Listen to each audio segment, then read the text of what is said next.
Author Candace Bushnell said that it's hard to be careful when you feel indestructible.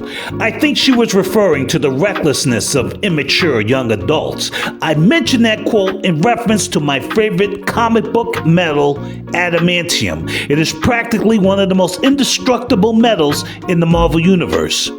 You know that Wolverine's skeleton is bonded with adamantium. His claws are coated with adamantium, and it makes Wolverine hard to take out. But do you know the true short story and comic book origins of adamantium? Do you realize that like 10 or 15 other Marvel Comics characters have adamantium implanted in their bodies, or they employ it as a weapon, besides Wolverine? Let's do a deep dive on one of the most popular inanimate substances in Marvel, adamantium, do a brief one-on-one examination of its history, and touch on its potential future in the MCU. Hey, it's your boy Ace from pfadvice.com. Like, share, subscribe, get notified, hit the bell, leave a comment, join the movement. Thank you for subscribing.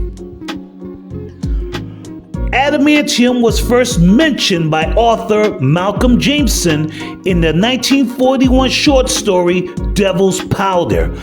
In the story, a bullet is mentioned as being made from adamantium, the toughest and hardest of all metals. So, did a creator at Marvel permanently borrow the idea of adamantium from Jameson? I don't know about that, but like Nas said, it ain't hard to tell. Adamantium made its proper comic book debut in Avengers number 66 from 1969. Dr. Myron McLean is the metallurgist who created Captain America's shield with vibranium, and while experimenting with vibranium, McLean accidentally creates the indestructible alloy adamantium. Note, vibranium and adamantium are not the same. Now stay with me. Ultron, the sentient and malevolent AI, made his full character debut in Avengers number 55 in 1968. In Avengers number 66, Ultron receives a coating of adamantium on his outer shell, making him indestructible. It was in this issue that the trope of Ultron coming back with an upgrade, stronger body, and more insidious plans for the Avengers after every defeat was created. Ultron was the first Marvel character clad in adamantium, not Wolverine and his skeleton. Wolverine made his debut in the Incredible Hulk number 80. In the last panel, or on the last page, it made his full character debut in the Incredible Hulk number 181. Wolverine was not a mutant, did not have a healing factor, and his gloves were attached to his claws were attached to his mask. They were not housed in his forearms in that first appearance. And he did not have adamantium bonded to his skeleton. I made a video about that, link in the description.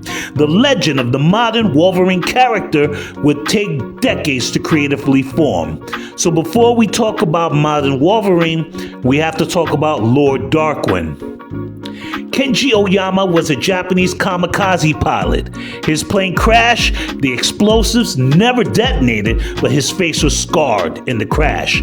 Taking the name Lord Darkwind, he became a scientist. He created the surgical bonding process that bonds adamantium to human bone. He is the father of Lady Deathstrike, remember that name.